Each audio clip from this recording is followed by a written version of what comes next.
4 দিনের সফরে পাবনা যাচ্ছেন রাষ্ট্রপতি।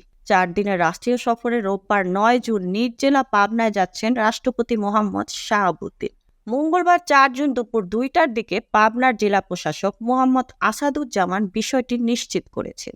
রাষ্ট্রপতির প্রটোকল অফিসার মোহাম্মদ মামুনুল হক স্বাক্ষরিত সফরসূচি থেকে জানা গেছে, রোববার দুপুর 12টা 50 মিনিটে ঢাকা থেকে রাষ্ট্রপতি হেলিকপ্টার যোগে পাবনায় পৌঁছাবেন। সেখান থেকে সার্কিট হাউসে পৌঁছে গার্ড অব অনার শেষে বিশ্রাম নেবেন এবং রাত্রি যাপন করবেন। সোমবার 10 জুন বেলা 11টা 30 মিনিটে পাবনার সরকারি চাকরিজীবীদের সঙ্গে মত বিনিময় করবেন। দুপুর 1টার দিকে সার্কিট হাউসের উদ্দেশ্যে যাত্রা করবেন এবং সার্কিট হাউসে রাত্রি যাপন করবেন। এরপর 11 জুন বেলা 11:30টার দিকে Pabna chamber of commerce and industries লিমিটেডের প্রতিনিধিদের সঙ্গে মত বিনিময় সভা করবেন।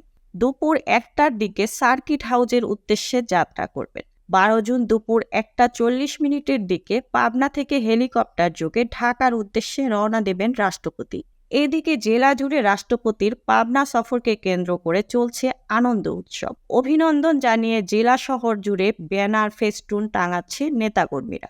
এর আগের কয়েকটি সফরে তিনি পাবনার উন্নয়নমূলক বেশ কিছু কাজের ঘোষণা দিয়েছিলেন, সেগুলো বাস্তবায়নের পথে। এ সফরেও বেশ কয়েকটি উন্নয়নমূলক কাজের ঘোষণার আশা করছেন পাবনাবাসী। পাবনার পুলিশ সুপার আকবর আলী মুন্সি বলেন, রাষ্ট্রপতির পাবনা সফরকে কেন্দ্র করে সর্বোচ্চ নিরাপত্তা নিশ্চিত করতে সর্বস্তরের আইনশৃঙ্খলা বাহিনী কাজ করছে। পাবনার জেলা প্রশাসক মোহাম্মদ আসাদুজ্জামান বলেন, রাষ্ট্রপতির পাবনা সফরকে ঘিরে ব্যাপকভাবে প্রস্তুতি গ্রহণ করা হচ্ছে। তার চতুর্থবারের মতো নিজ জেলা পাবনা সফর যাতে সুষ্ঠু ও শান্তিপূর্ণভাবে শেষ হয় সেজন্য প্রশাসন তৎপর রয়েছে। এই ছিল এখনকার প্রতিবেদন। নিত্য নতুন সংবাদ পেতে আমাদের চ্যানেলটি সাবস্ক্রাইব করুন এবং আমাদের ফেসবুক পেজ ফলো দিয়ে রাখুন। মুক্তা পারভেজ, ডেস্ক রিপোর্ট, বিই নিউজ, ঢাকা।